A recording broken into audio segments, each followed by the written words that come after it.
Hey everyone, and welcome to Chef AJ Live. I'm your host, Chef AJ, and this is where I introduce you to amazing people like you who are doing great things in the world that I think you should know about. Before I introduce today's guest, I just want to let you know, I know I'm letting you know a lot, but it'll end pretty soon on April 3rd when I'm going to stop letting you know about my new book, the 10th anniversary edition of Unprocessed, because it really helps us authors out when you buy it in the introductory period. And if you do, we'd like to thank you with some bonuses. These are 3 exclusive cooking classes with me, 2 hours each. These are videos with PDFs of the recipes that I do sell for $25 a class, plus the audio files to the book before it gets on Audible. And these are valued at almost $100. And all you have to do is buy the book on or before April 3rd, midnight Pacific time, the year 2022. Email your receipt or a screenshot of your receipt to chefajbonus@yahoo.com. The information is right below this video, and we will send you these bonuses as a thank you. So today's guest is Dr. Michael Edelstein, and he is going to be talking about overcoming food addiction. I'm so excited to meet him because he has some really interesting books like 3-minute therapy. Boy, in an hour, we could do 20 times. Please welcome Dr. Edelstein. It's so nice to meet you. Same here, AJ. It's great to meet you. Yeah, I'm not sure who you found me or I found you, but even though your work may not be specifically like involved with plant-based nutrition, I could say you are a plant-based doctor because you follow a plant-based diet, right? Yes, and I help some of my clients with their diet, particularly with the plant-based diet. So when did you become plant-based and how did you even hear about it? That's a good question. I think it was in the late 1970s. There was a cover, if I remember correctly, there was a cover story in Time magazine about Nathan Pritikin. And also at about that time, I was eating a pint of chocolate mint chip ice cream every other day. And a couple of friends of mine said they thought that was too much. And then I started to think about it. It was the first time I started to think about health and diet. I had never connected the two before. And I started to read about Nathan Pritikin, and it made a lot of sense, and it involved a lot of research. So I started to slowly change my diet. I think the first thing I gave up was salt. I used to put a ton of salt on my food. And then I stopped eating ice cream. And it was over 2 years that I gave up things. I think the last thing to go was seafood. I think it was vegan plus seafood. And then I gave that up. And I was living in New York, and I used to listen to a nutritionist on the radio named Gary Null. Are you familiar with him? I remember him. I do remember him. I even on television, I remember seeing him. Oh, yeah. So actually, I ran with him a couple of times in Central Park. And so he also got me interested in nutrition. And then when I moved out to California, there seemed to be a lot of information from John McDougall. So he was the next one that interested me in nutrition. And then I found out about Joel Fuhrman and Caldwell Esselstyn and Alan Goldhammer and Joel and a bunch of others. So, and I really got deeply into it and got very interested and passionate about a whole food vegan diet. By the way, I prefer the term whole food vegan. I think it's clearer than whole food plant-based. Plant-based sounds like it's based in plants, but a little ice cream's okay, a little meat's okay. I love you for saying that, Dr. Edelstein. I was just interviewed by Rip Esselstyn for his podcast, and I say the same thing. I love Dr. Campbell, but I don't like the word plant-based because it doesn't mean anything to me. Yeah, I'm on board with that, definitely. Plant exclusive is my terminology. That's a good one. A plant exclusive. I like that. Yes. Thank you. So you've been doing this a long time then.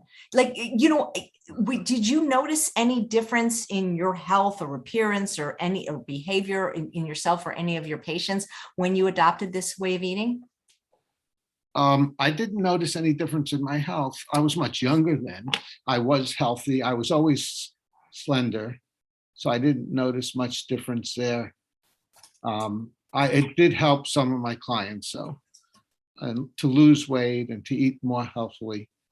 So I definitely noticed changes in others. Did any of So your friends or family or colleagues join you in your dietary pursuit? I influenced my sister to some extent. I think I'm pretty sure she eats more vegetables these days and less processed foods. But I haven't found that it's that it's been that successful in influencing friends and family. And I've decided the best way to influence others is just to be a good role model myself. Yeah, teach by So example. yeah, right. So I don't bug my girlfriend who's more on a standard American diet. She just sees how I eat. And I think that that has influenced her to some extent. And I think she's eating more vegetables and even tells me I had a salad for lunch and I had these vegetables for dinner and those things. So that's always nice to hear. Well, do you think like in mental health in general that eating a more unprocessed diet could be helpful to some people? I've seen claims of that. And I like Neil Barnard's YouTubes these days, and he says it is.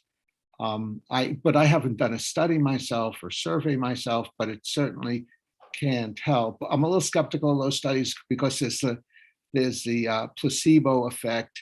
You know, someone feels like they're doing something good for themselves. They're eating a plant-exclusive diet, and they feel better.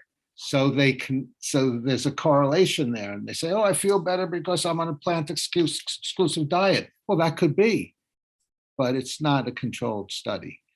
So I'm open-minded on that. But certainly we have a lot of evidence that if you want to avoid heart disease, cancer, diabetes, a plant-exclusive diet is the way to go. Do you remember a long time ago the Twinkie defense? Yeah, yes, I do. Yes. Because that was kind of the opposite, saying that the reason he shot Mayor Moscone and Harvey Milk was because of being on an unhealthful diet. Yes, that was interesting. Yeah.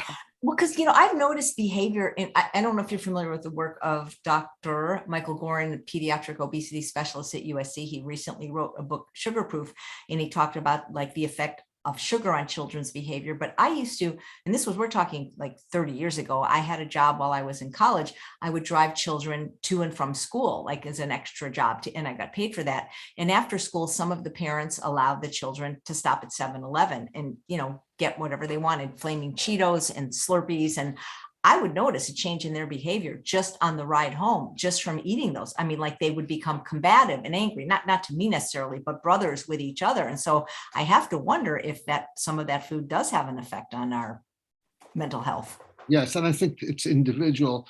I think there's evidence that there are children of a particular category that when they're hyperactive, and if they cut out sugar, then they calm down. They don't need Ritalin. So tell me a little bit about your work.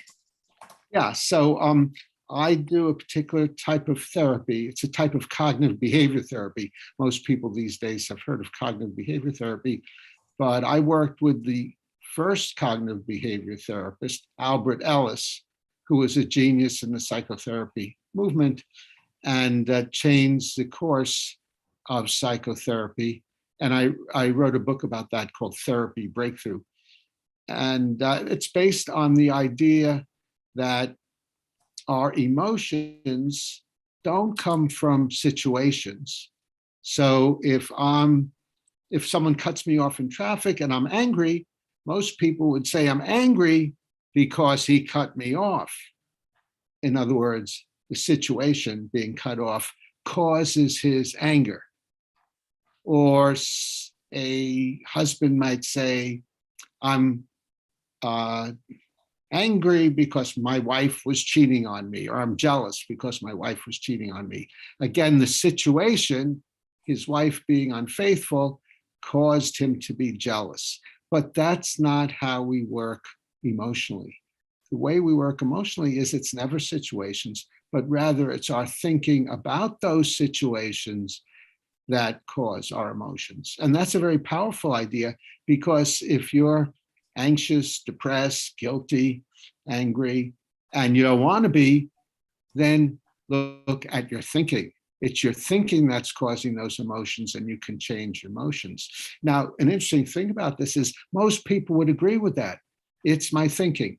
But if you listen to people speak, they're always saying, this is why I'm stressed. I have deadlines at work. That's why I'm stressed.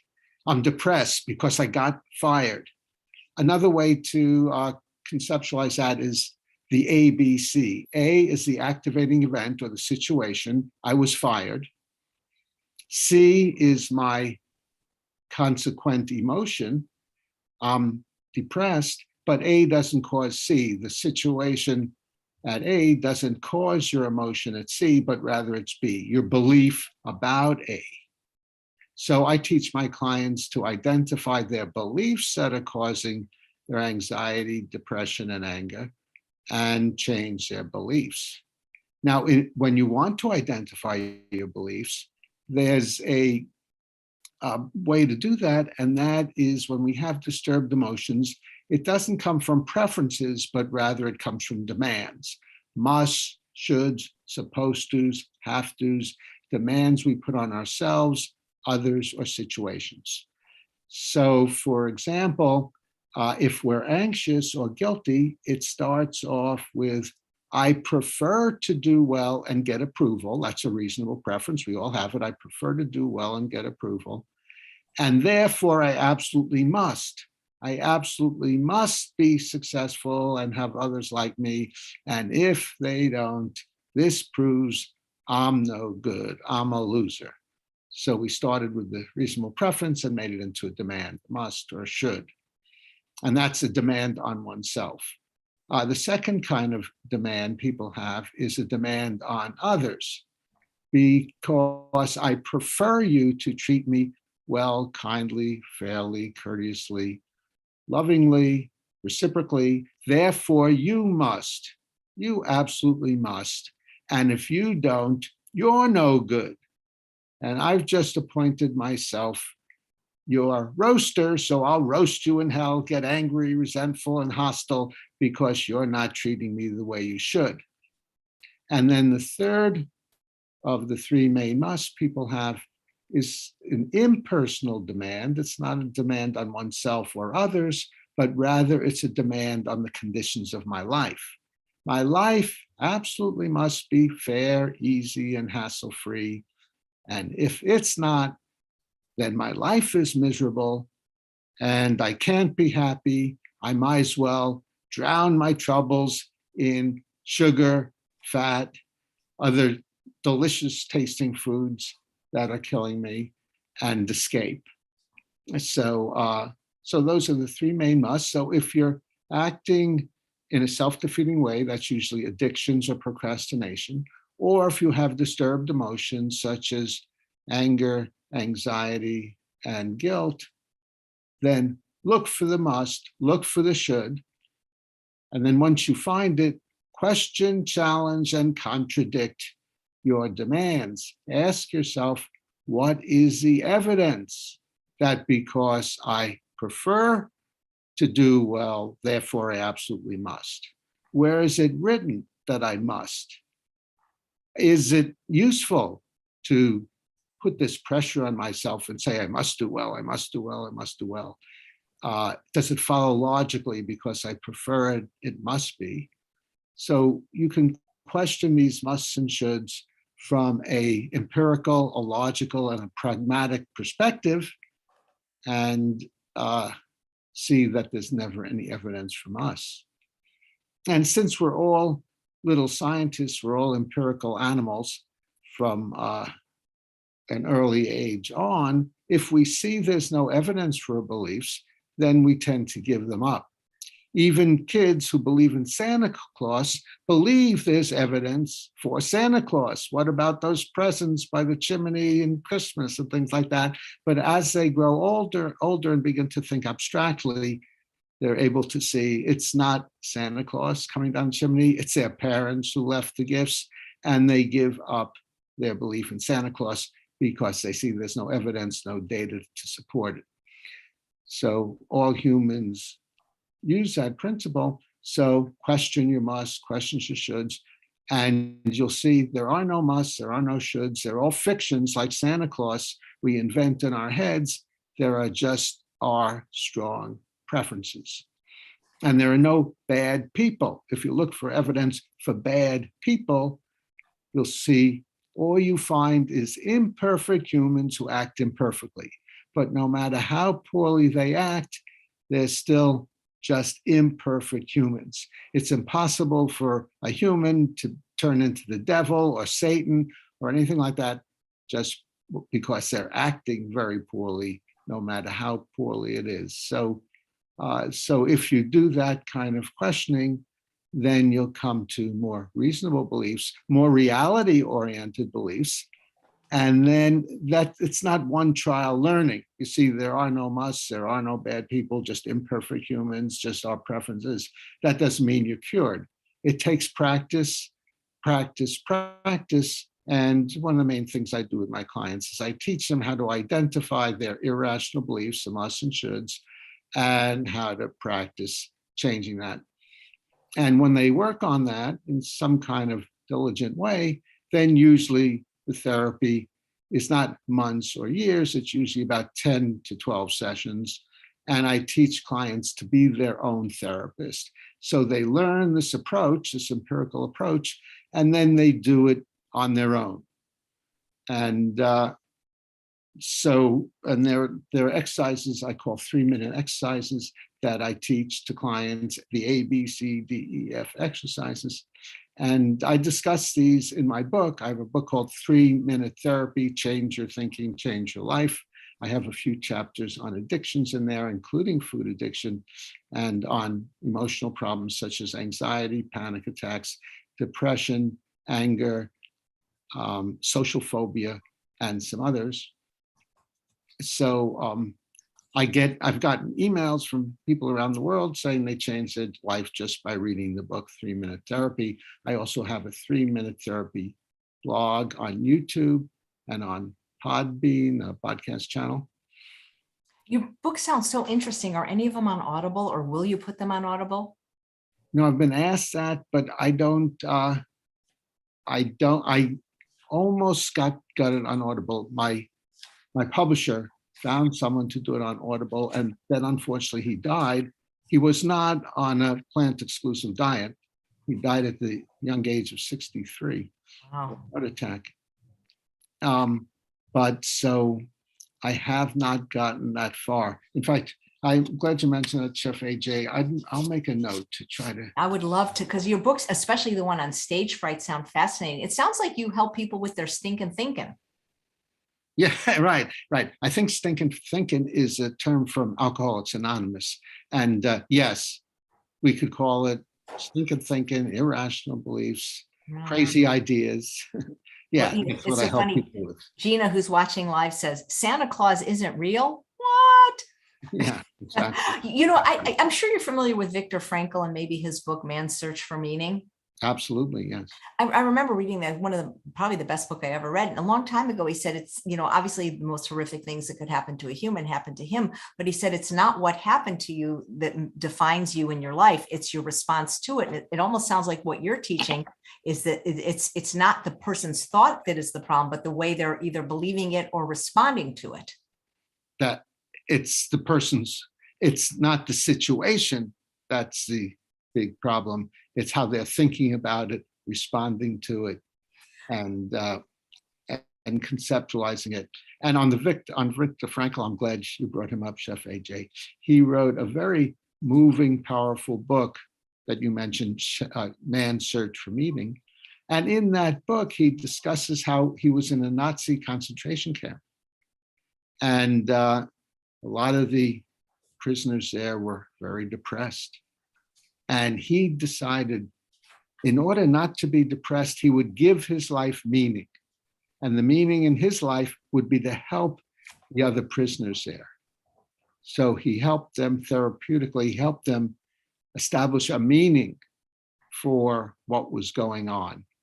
And it could be any meaning, it could be religious meaning or non-religious meaning. His was helping people. So meaning is a way of looking at things. It's a philosophy. It's a thought. So I recommend to my clients that they come up with a meaning in their life. What's their meaning? What's their goal? What's their passion? It could be to help others. It could be outside themselves. It's to help himself and be as happy as possible. That could be a meaning in their life, or it could be to spread the plant exclusive message. That could be a meaning in their life. And I'm sure some of the people we know personally have decided that's the meaning in their life. So again, it's your thinking. Go back to your thinking. What are the ideas in your head that motivate your emotions and motivate your behavior? And that's a powerful lever to make changes. Right. That's fantastic. So talk a little bit more about addiction, food addiction. How much of this is caused by a person's thinking? Oh, good question. And the cause of our behavior and emotions is always our thinking. However, there are influences. So you might find, for example, with food addiction, that that obesity, for example, runs in families. And the reason for that is there's a genetic component for a certain type of thinking. And there's a type of thinking that leads to obesity. And that's same thinking that leads to any food addiction. And that is, again, same structure that I mentioned earlier. It starts off with a preference. I strongly prefer to have something sweet now, or I strongly prefer to have something fat or salty now. But that isn't determinative. Just because you have that preference doesn't mean you have to act on it. You can say, yes, I prefer to eat something sweet now, but I have a greater preference to be healthy, so I won't give in to eating sweet. And many of us do that and succeed in that way. But when you create a food addiction, you say to yourself, I prefer to have something sweet now, therefore I must, I have to. Again, the evil musts and have tos come in. I have to have something sweet because I prefer to. And that leads me to eat something sweet again and again, and make me unhealthy and obese. So the answer is identify the must. I must have something sweet, or I must eat what my friends are eating, or I must eat what tastes good right now. And if I don't, I'll be miserable forever. And then that leads to compulsive eating or food addiction. And there are a whole variety of addictions that people have: food, alcohol, drugs, love and sex addiction, gambling, but smoking. But in my experience, it seems like the food addiction is the strongest and the harder to break. Most people these days are addicted to some extent to eating. And you hear people say, and I've heard parents say this to their kids, are you hungry? Let's eat. So because I'm hungry, I have to eat. I must escape these uncomfortable feelings, which is false. You don't have to escape these uncomfortable feelings. In fact, I had a client who wanted to lose about 20 pounds. And he came up with the slogan, hunger is my friend, just the opposite of I have to quell my hunger. Hunger is my friend because it means I'm on the path to losing weight and I'm eating better. So whenever he got hungry, he reminded himself, hunger is my friend, and that helped him greatly. Another rather stark example that shows you don't have to eat when you're hungry is the case of Bobby Sands and the other IRA members, Irish Republican Army, and they were protesting the presence of English troops in Ireland, and they were imprisoned. And Bobby Sands, and I think this was in the early 1980s, and Bobby Sands was in prison, and he was protesting the poor conditions in prison. And he decided to fast. And he said, I'm not going to eat until these conditions are improved. And he didn't eat. And obviously he was hungry. And he didn't eat, and he didn't eat, and he didn't eat. He got weaker and weaker. And he finally died of starvation. So if you have to eat when you're hungry, obviously he couldn't fast until death, but he did. So it just shows, one, you don't have to eat just because you're hungry. Two, how strong our thinking and our will and our passion could be if we buy into what we want and work hard to get it. So those are some lessons about how changing your thinking changes your life.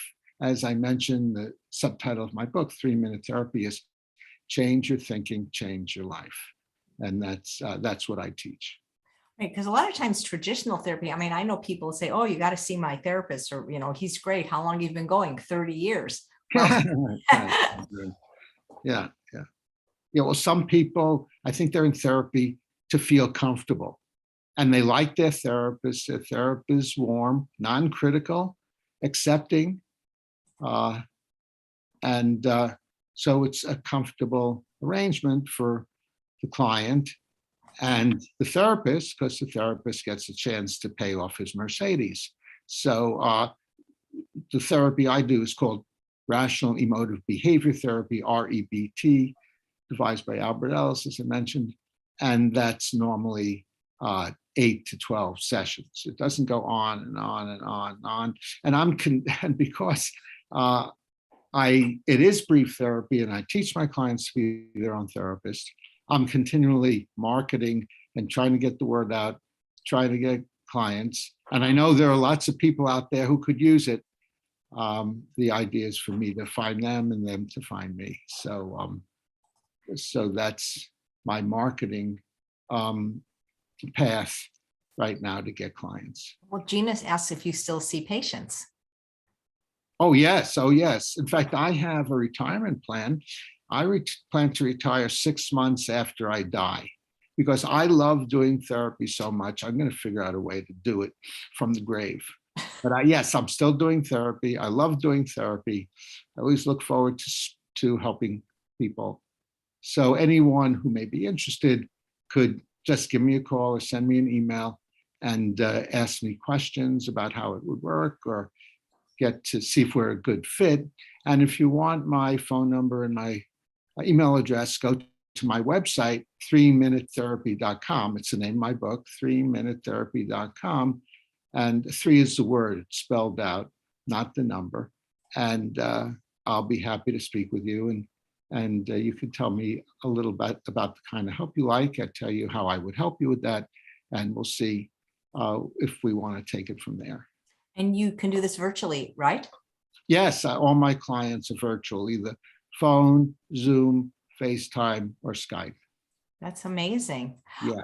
So is there a difference? And if so, what is the difference between food addiction and emotional eating? It's essentially the same. Emotional eating means I'm feeling anxious or depressed or stressed, and I prefer not to feel this way. And because I prefer not to feel this way, I must not feel this way. I have to escape. Again, those absolutes, those demands, musts and shoulds, I must escape. And what's an easier, more pleasurable, more immediate way to escape than to drown my troubles in food? So that's emotional eating, and that's food addiction, or sometimes it's called compulsive eating. It's all pretty much the same thing. You eat on an impulse because of your addictive thinking. By the way, Chef AJ, I have there is a group which is no charge for addictions, and we have people with food addictions, alcohol addictions, other addictions, and it's called Smart Recovery. SMART stands for Self-Management and Recovery Training. It's for any addiction. And if you do a search on smartrecovery.org, it'll take you to the main website, and it'll tell you where the different Zoom groups meet. And we have a group every night or every day of the week. And I lead some of the groups. I lead the last Monday of every month.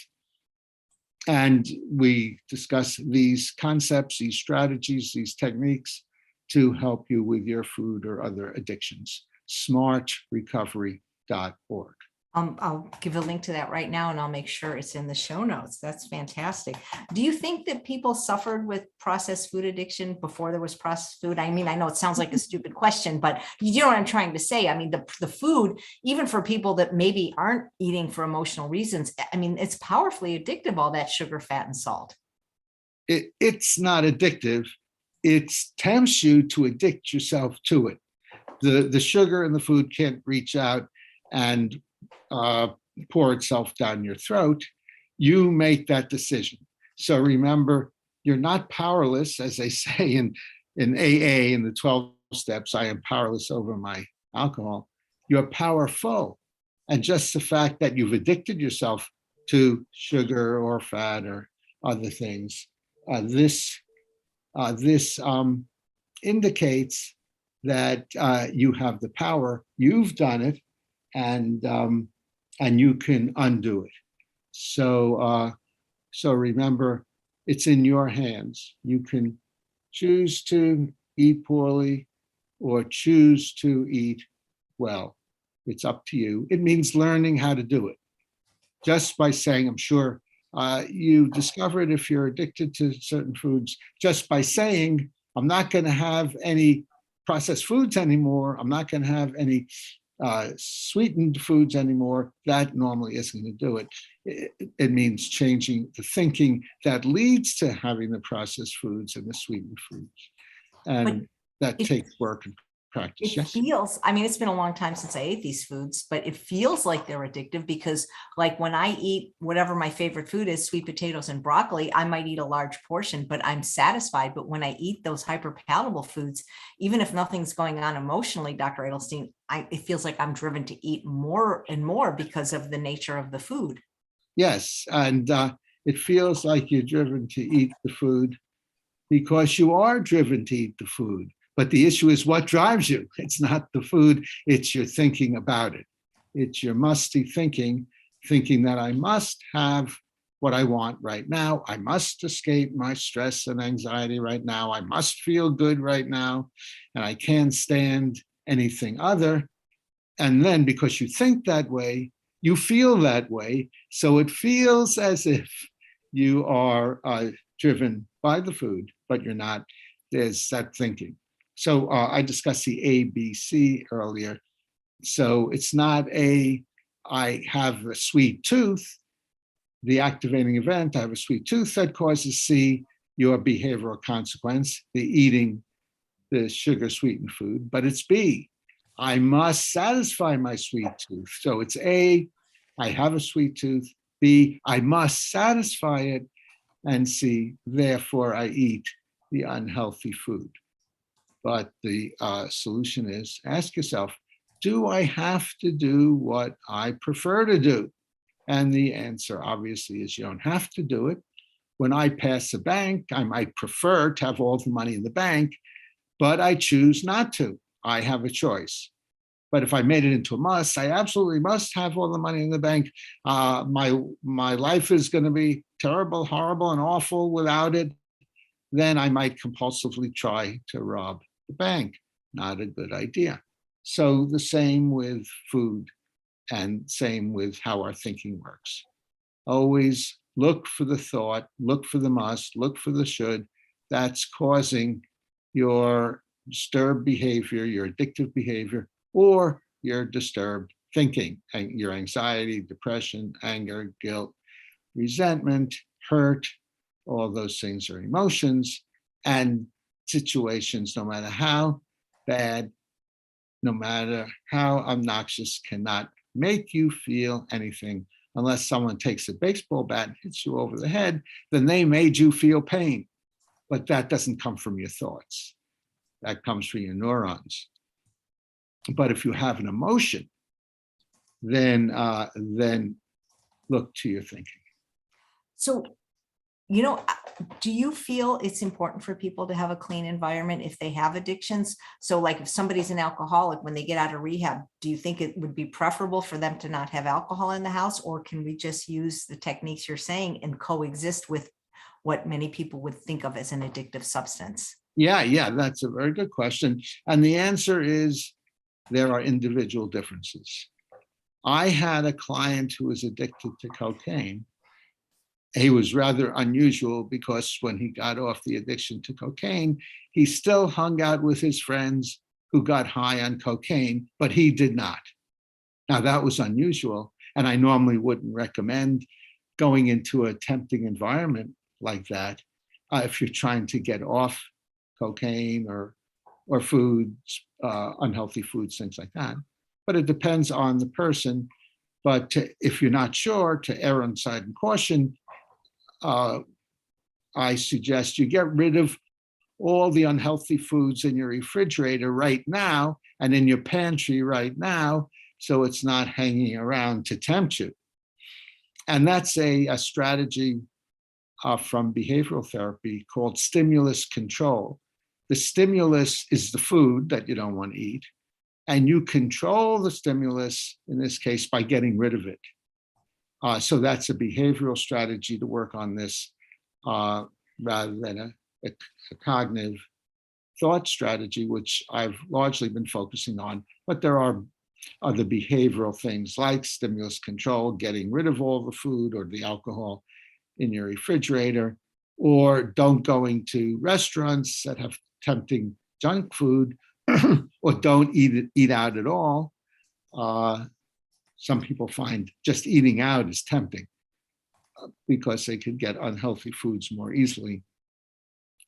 So there are various stimulus control or behavioral strategies you can use to eat more healthy and get over your food addiction. Oh, I love that you said individual differences, because one of my biggest mentors is Dr. Doug Lisle, who's a psychologist, who always says that individual differences. So I have a nice comment from a live viewer named Pat. I'm sure it's about you. He was so kind. I was his patient in San Francisco about 18 years ago. I have his book too, and gave a book to a friend. I needed to self-handle my relationship issues. How do you like that? Yeah, very nice. Very nice. Thank you, Pat. Thank you very much. Yes, So, in terms of relationship issues, one of my specialties is working with couples therapy. I love working with couples. And I have some Psychology Today blogs about good communication strategies with couples. And some of these have been very, very effective with couples I've worked with. Sometimes it's changed their relationship around to a great extent when they follow these strategies. wow. Can you like show what you do with me? Like, is there like, can we give an example like of your Absolutely. work? Like, what's disturbing you most these days? My relationships with my siblings. Okay. And what's a recent example of a difficult relationship with a sibling? Just the phone and text, email, like the text exchanges and the phone call. It's like I get triggered. That's a category, Chef AJ, but what's a specific example? What did she say? Oh, well, what did you say? Gosh, I'm afraid to say, because she might watch my show, but okay, well, in this name of so I don't care for her spouse, and that hurts her feelings, but I have good reason to not want him in my house, and they're going to be visiting the area, and it creates a lot of tension because of this situation that I don't seem to be able to accept him and his behavior. And so it makes her feel bad. And she feels I'm punishing her because I don't want to interact with this person for a good reason. Yeah. So you said a few important things there, AJ. You said that hurts her feelings. Now, this is her problem, not yours, because you can't hurt her feelings. You don't have a magic connection from your brain to her feelings. Remember, that's A causes C. A is you say something that she doesn't like, and she feels hurt at C, but she has a must or should. I need my sister's approval. It's awful that she doesn't love my partner the way I do. but we're not going to cure her because she's not here. But you said it's difficult. Did you say it's difficult for you to accept? Well, yeah, it makes me feel bad that she feels bad, or like she feels that I'm punishing her, and that's not my intention. I don't like to see myself as an unkind person that hurts people's feelings. Right. I don't think I am. Yeah. So you said you feel bad because she feels bad. Now, when you say you feel bad, that's a broad brush. When you say bad, do you mean guilty? Well, actually, it's funny. I have a lot of somatic responses. So when I feel bad emotionally, like it really affects my stomach and my sleep. So I'll actually feel bad physically because of the interaction, because, I made her cry, and that, that's not my intention. I see. Yeah. But again, you're saying I made her cry. Well, that's what she says. I mean, but it's not true. I think you're saying it to yourself also. And she says it, I made her cry. I'm a bad person. And then you get these somatic results. But did you make her cry? Well, no matter what she says, we're not talking. No, I mean, because I was on the phone. It wasn't like I was punching. No, I did not. That's right. You didn't make her cry. It's sad that she cried when she heard what you said, but you're not guilty of that. Now, that doesn't mean you're totally unresponsible for everything that goes on, because if you say something that she cries about, then you have a choice. You could say it because you want to say it because it's a truth and you want to be true to yourself and tell the truth, or you cannot say it because you want to protect her from her feelings. So you have a choice there. Do you agree? Yeah, but it's a difficult choice because that's right. It's a difficult choice. That's right. But difficult doesn't mean impossible. Right. And that's what I say with weight loss when people say, oh, this is so hard. I'm like, yeah, it's difficult, but it's not, it's doable because people have done it. That's right. And it's the same here. So would you like to speak with her differently so she doesn't hurt herself when you speak with her? I would love to have that as a tool with everyone, because I want to feel like in life that I'm able to speak my truth, but I don't want it to have the effect of hurting other people. That's not my intention, but sometimes it is the result, at least right. From their perception. Yeah. So you have a choice: speak your truth, or perfume it to some extent so she's less likely to hurt herself. How do you feel about that?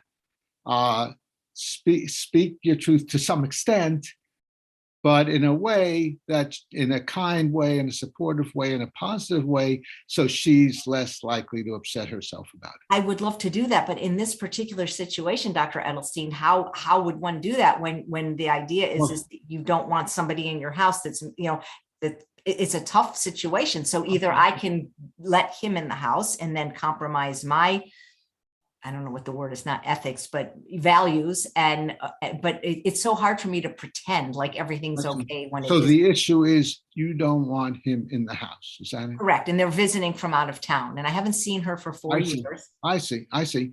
So could you say something like, it would be lovely to have you stay over with us when you're here, but I just feel more comfortable without guests in the house. It's nothing personal about you, but I feel more comfortable without guests overnight in the house. I just feel more restricted, more limited.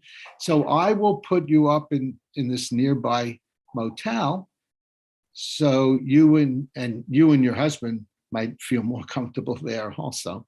You could stay overnight there, and then we'll hang out during the day, and then we'll have a win-win solution. How does that sound? Well, the thing is that they are staying in a hotel because she knows I don't like people in my house, and that's the truth. I mean, very rarely do people. Oh, good. So you've accomplished that. But the idea is that I don't want to interact with him at all. I see. He's done some things that are not in my value system that I'm not approving of, and that's just me, that I can't get over them. Apparently she can, and so it's created quite a lot of tension in the relationship. Yeah. So how do you feel about interacting with them because you would like to, but you don't like to because of this discomfort? You don't care for him very much, and just weighing the advantages versus disadvantages. Thomas Sowell says there's no solutions, there's just trade-offs.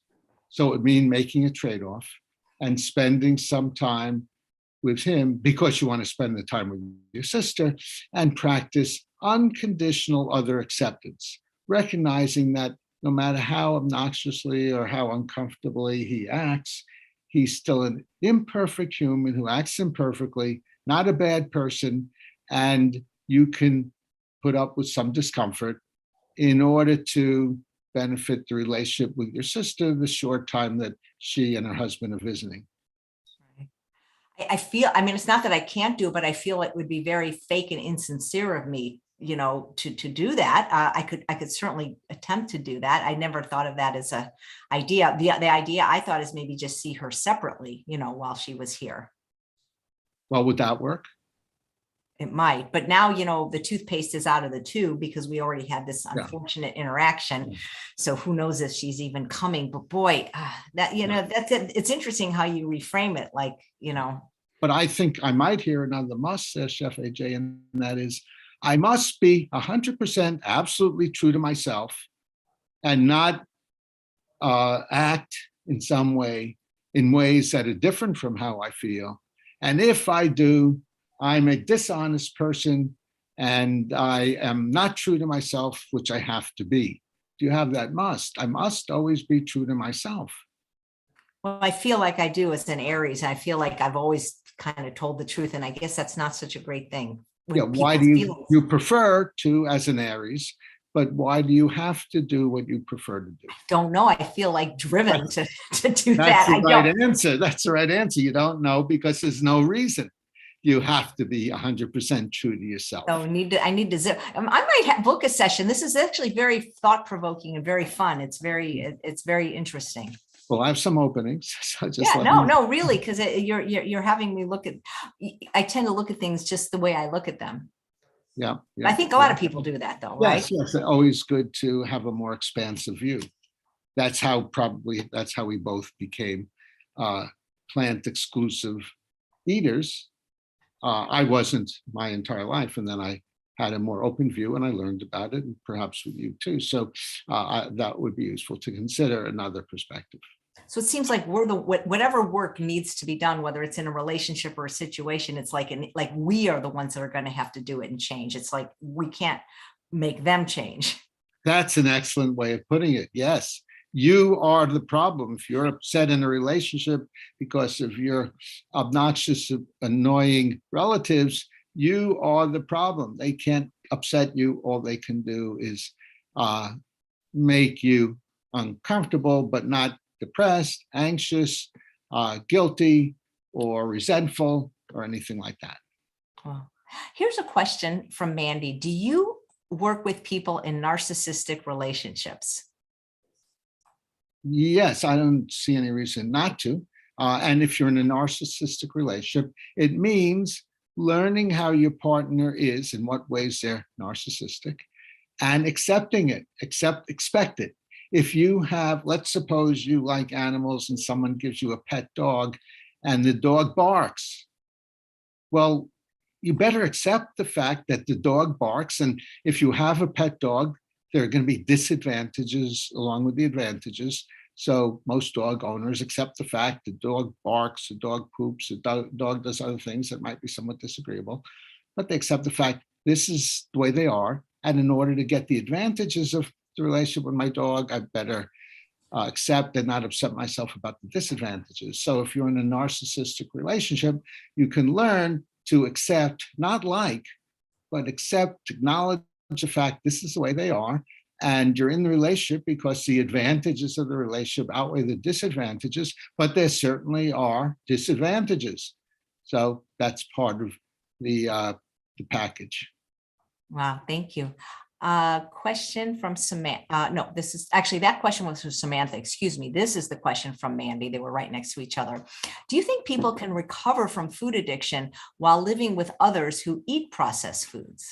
Yeah, we had discussed this earlier, and definitely you can, because it's not living with someone who eats processed foods. It's not having processed foods around that jumps into your throat and forces you to swallow it. But you have a choice. You could choose to eat it or choose not to eat it, and you can learn to make a more productive choice. There's a very good book about largely about alcohol addiction, but the name of the book is Addiction is a Choice. You have a choice. So you can choose not to upset yourself about these difficult situations. And you can learn to, it's not a simple matter of saying, okay, I'm going to choose not to addict myself. I'm going to choose not to eat processed food, and then you stop. It takes identifying your addictive thinking that causes your compulsive eating of sugar-laden foods, and to change that thinking. It means practice, practice, practice, 2 steps forward, 1 step back. And that's one of the main things I work with my clients, how to help them practice on a regular basis, practice changing their thinking. Yeah. And there are different ways to do it. You could do it behaviorally, you could do it with imagery, you could do it cognitively, but it takes practice. Yes? Doing it virtually, like on Zoom like this, it's not like you have to be in person for it to be effective, I would imagine. Yes. After the shutdowns, when the virus hit, all my clients were on Zoom, FaceTime, phone, or Skype, and almost all of them found the therapy was just as good. And they were saving drive time and gas and getting stuck in traffic and things like that. So they're pretty much adapted to that, and they like it. So do I. That is great. Tell me about your book about stage fright. That's one I really want you to put in on Audible, because I do sometimes perform comedy and improv, and I don't know if I have stage fright per se, but I do get very, very nervous. Right, right. So you know now what makes you nervous. It's not being on stage in front of hundreds of people, or it's not falling on your face or blocking and stuttering and not knowing what to say that causes your stage fright, but it's your thinking. It seems like everything is caused by our thinking. That's right. Well, the problem in Ukraine and Russia is not caused by our thinking, but it's caused by the leaders' thinking there. And if they change their thinking into more peaceful thinking, then there would be less problems there. So you could say sort of everything's caused by your thinking, because we're thinking animals. That's what gets us out of bed in the morning. We think, I better get out of bed now or else I'll be late for work, and I don't want to be late for work. Or what gets us back into bed at night. I'm tired now, so it would be a good idea to shut the TV off and get to bed. So yes, just about everything in the psychological realm is caused by our thinking, with influences, genetic influences, environmental influences, habit influences. There are always influences, but the bottom line is how we use that influence in our thinking to create our emotions and behavior. A lot of times then people's thinking, it's distorted. Yeah, that's another word for it. You came up with a good one before, stinking thinking, and you just came up with another nice phrase, distorted thinking. Yes, thinking, distorted thinking, irrational thinking, unrealistic thinking, but it's all comes down to the same thing, as you just said, our thinking. Wow, this has been so much fun. So do you like to cook for yourself? Do you make your own healthy vegan meals? That's a great question. And my meals often consist of frozen vegetables that I get in the store. And I understand these are the most nutritious because they're frozen right after they're picked, so they don't lose much nutrition. But that's not the only reason I eat it. I eat it because it's quick and simple to prepare. So I just pop the frozen food in the microwave and eat it that way. And I find it delicious. I just love eating vegetables and fruit. I wish it didn't taste so good. That way I wouldn't be eating so much of it. Not that there's any reason for me to lose weight, because I'm pretty slender to begin with. But it is very tempting to continue eating. So I use a lot of willpower and changing my thinking to decide I better stop eating now, otherwise I'll turn into a balloon. So it's, to answer your question, that's how I deal with it. of course, most fruit I eat without cooking it raw, although I like cooked bananas.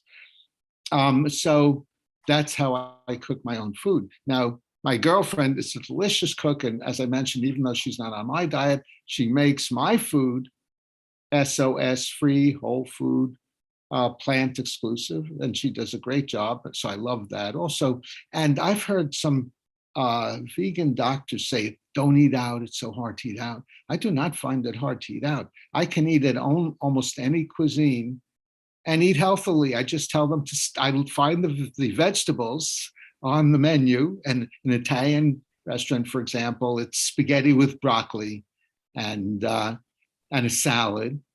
And I just tell them I'd like a great big salad, no SOS, and then steam the vegetables you serve as for entrees. And I have great meals in most restaurants. I think German food is the only nut I haven't cracked, but Italian food, Mexican food, Thai food, they all easily, in fact, I ate in a Burmese restaurant, a Tibetan restaurant recently in Berkeley. And the woman did a great job of cooking without oil. And it was delicious. Cafe Tibet, if you're in Berkeley and interested. And so it's, if you think about it this way, it's not a problem to eat out either. So getting back to your question, I love the food I eat. I'm not the gourmet chef, but if you, and I found this after 2 weeks of getting off a bad diet, in 2 weeks, I began to taste the deep, rich flavors of vegetables. Sweet also. Spinach can taste very sweet, or broccoli. And so I think that's really the ticket for us who want to be on a plant-exclusive diet. That's neat. Yeah, I eat frozen fruits and vegetables all the time. I saw a question here. How do you prepare them? Do you just put them in the microwave? Well, I use the Instant Pot a lot. I love to roast vegetables. I love to air fry vegetables. But boy, when I'm in a hurry, I'll take a bag of Trader Joe's organic broccoli, microwave it for 4 minutes, microwave their organic rice, white or brown, for 3 minutes, put on some California balsamic vinegar, which, by the way, you'll get 2 free bottles of just for being a guest on this show. Oh, wonderful. I love balsamic vinegar. Oh, that's fantastic. Hey, here's a question from Debbie. How do we change our thoughts on childhood trauma that would calm our minds? Again, if you're upset now as an adult about childhood trauma, it's not the execrable way you were treated as a child that is reaching out from the past and grabbing you and upsetting you, but it's rather your thinking about it, such as, I should not have been treated this way. My mother and father were horrible, and they should have been better parents. So again, you have musts and shoulds that are causing those problems, and from about the past. So change your thinking now about the past. And that's a problem that trapped therapists fall into, and they like to talk about their clients' childhood. And but it's not their childhood. It's their thinking now about their childhood. And I've had clients who have said, I've had very critical parents, very bad childhoods, but that's not my problem now. It's something else, because I've just accepted the fact that's the way it was and I can't change it. So it's kind of like what Viktor Frankl says, it's not what happened to the person, it's the meaning that they assign to it. Exactly. It's the meaning you assign to what happened, not what happened. You know what? Not only do I have to read your book, I have to read Man's Search for Meaning again. Yeah. So this question from Anne, haven't been able to stop hot air popcorn with vegan butter. Why? What's the thought process?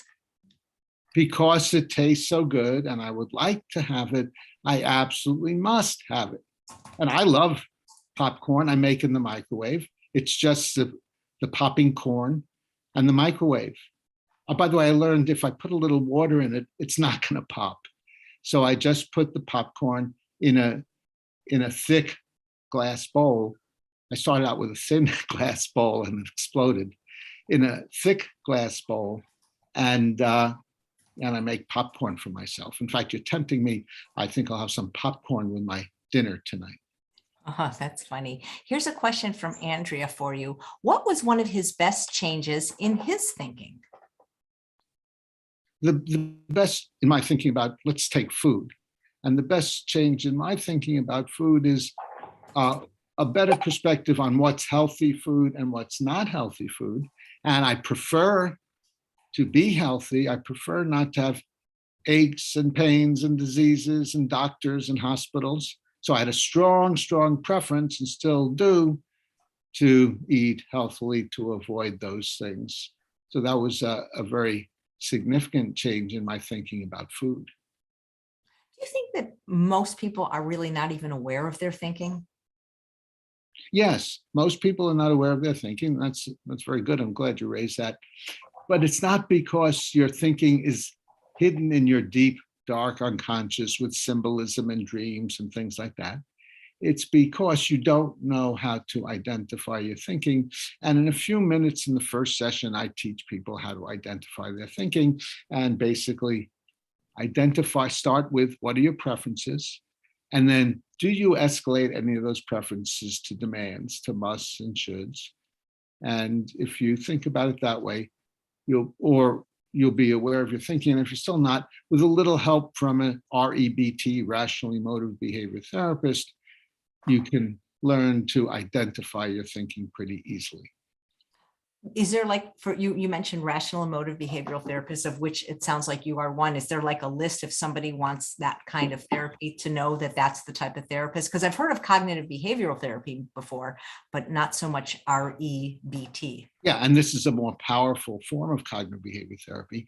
And if you do a Google search on 5 major differences between REBT and CBT, you'll see how REBT is much more powerful than CBT. You know, it's so funny because I feel like a part of me knows some of this stuff. I don't necessarily do it, but because there's a comment written by Patricia, it isn't the event that upsets us, but what we think about it. And I think about, you know, it's so funny because this man has been on my mind because I'm sending a card to his wife, but I used to go to church, not like church, like, I mean, it was a church, but I'm Jewish. It was like a non-denominational kind of church, you know, like where it's a spiritual church. And the Reverend's name was O.C. Smith. He was this fantastic minister. He was famous in the 60s for a song, God Didn't Make Little Green Apples. And he had a beautiful voice, an amazing band. And he was teaching some of these principles. And I remember he was telling this story about a lady, and she was driving down, it's a parable. I don't know if it really happened, but she's driving down like a road, like a 2-lane country road.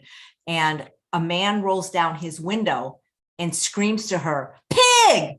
And she goes, asshole. And then she runs over a pig. Very fun, very fun. And again, so she was interpreting that he was calling her a name. Right. And really, he was trying to get her attention so that she didn't hit a pig. And I'm wondering how many of us probably do that routinely. Yeah, and that's called attribution theory, that you attribute what people say to certain of your own ideas. And it's good to be more of a questioner and ask. If someone says something like pig, better response than asshole is, why do you say that? Of course, in her situation, it wouldn't have been practical. But if someone says something that you don't like, ask them what they mean, how they feel, and that will get you a lot further and a lot better relationship with people rather than making assumptions. So you say, okay, this is, I could just talk to you. This is amazing because I'm thinking about what you said about my sister, that I can't hurt her feelings. So, right. But sometimes people say things that hurt my feelings. So let me give you an example, and maybe you can tell me how to handle it without being constantly hurt. So there was I had asked a certain individual if I could be on their show or their summit.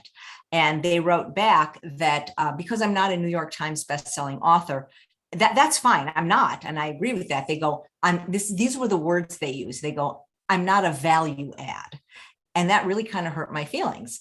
And so what do I do in a sit? That's like calling me a pig, in a way, because it's not that I know I'm not like this great, necessarily famous person, but compared to the people I've seen on their platform, I'm, it's fair footing, I feel. And so when somebody says to you, you're not a value add, do you respond or what do you do? Yeah. Because it did hurt my feelings, Right. especially because these are people that wanted my help in another area. And I'm thinking, you want me to help you and promote you, but then you say this about me. So what would your advice be in that situation? Well, so let's take this apart and see what actually happened there, Chef AJ. So remember the ABC, A, activating event, B is irrational belief, C is your emotional consequence. So at A, they said, you're not, AJ, Chef AJ, you're not evaluated, right? Yes. At C, you felt hurt. I did. Did A cause C? Did what they say force you to feel hurt? Or was it B, your belief about what they said? I'm sure it was B. That's right. That's right. So saying they hurt my feelings doesn't accurately describe the situation. I hurt my feelings about being called not evaluated. And I that's could say that I felt hurt. It would be accurate to say that I felt hurt, right? Yeah, but what made you feel hurt? What made you feel hurt was what you just said. B, your belief about what they said, not what they said. And that's a powerful idea, because if it's your belief that made you feel hurt, you could change your thinking. So then we look for your belief, your demand, your must, should, supposed to, have to. I must not be called a value add. I must be valued. I must be thought better of. I must not be treated so poorly. And again, look for the must, look for the should. That's the cause of these problems. As you noted earlier, it's your musty thinking. So give up your musty thinking. There are no musts. There's no reason anyone has to treat you the way you want, or treat you well or nicely or respectfully. There'd only be one way that they would have to treat you well. If you ran the universe, if you were elected to the universe, and maybe next week you'll be elected ruler of the universe, not this week, not yet. So all you have are your human subjective preferences.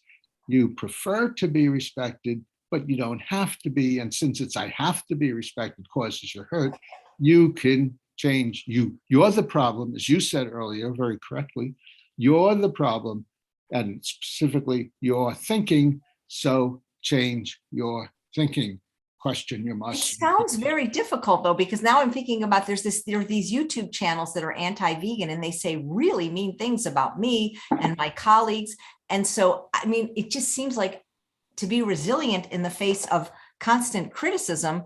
I'm going to need like all 12 sessions, I think, for this. Yeah, but it's not the sessions.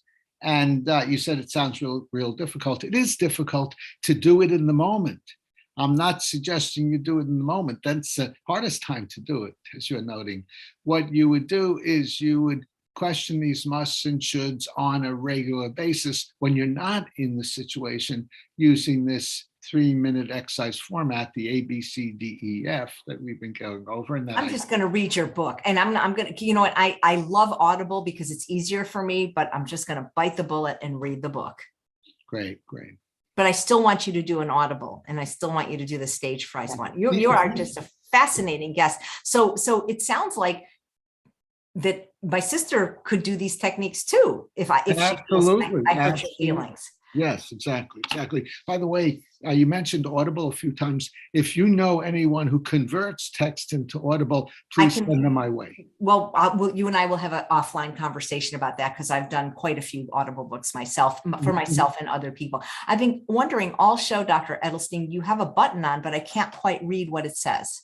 Oh yeah, thanks for asking. It says live and let live, and I'm part of a worldwide peace movement. And we have chapters in over 20 countries in the world. There are 10 chapters in African countries, and chapter in the US and in Portugal and in Poland. And we're teaching the live and let live philosophy for world peace. And there's one rule or one law that we're promulgating is don't initiate aggression against anyone else. Don't punch anyone, don't steal their property. And if people follow that, and that goes for people, groups, governments, don't initiate aggression. And that would create a live and let live world, a peaceful world. Now, I teach people the live part, how to live better with your emotions, but the let live is even more of a challenge for people. And if people don't do what you like, shooting them, punching them, bombing them is not the solution. The solution is live and let live for a peaceful world. Well, thank you. Thank And you. there's a URL, liveandletlive.org. And the founder, by the way, the founder, Mark Victor, who's fueling this movement, is on a whole food, plant-exclusive diet. And he had T.C. Colin on his podcast, T.C. Campbell, rather, Colin Campbell on his podcast. And he would love to have you and meet you. Can I send an email putting you in touch? Absolutely. I'd love to have him. I mean, you don't have to be plant exclusive vegan to be plant-based even to be on the show. I didn't know you were at first. I was booking you just based on the interesting ideas that you were presenting, but I would absolutely love to meet him and have him on the show and maybe have you on again. And maybe we could work with it like a lot. We could pick somebody and do what you did with me, because it's just, you really provided a lot of food for thought. Yeah, that's a good way to put it. Food for thought. Yeah. I will put the two of you in touch. Yeah. Well, thank you so much. This was been wonderful and very, very educational. Yeah, thank you. I know you live up in Dean Ornish country, so if you ever see him, he's been on the show, tell him hello. I will do that. And maybe we'll run into each other at True North. That would be great. Thank you so much, Dr. Edelstein. You're welcome. Thank you for having me. It was really a lot of fun. Interview. Thank you. Yep. Thank you. And thanks all of you for watching another episode of Chef AJ Live. Please come back tomorrow for 2 great shows. At 11 a.m., we have, back by popular demand, Chris Kendall, who's going to be making another inspiring, creative, raw living foods recipe. And at 2 p.m., also back by popular demand, we have Healthy Emmy, but this time she's doing a food demo with her mummy, Healthy Emmy and Healthy Mummy.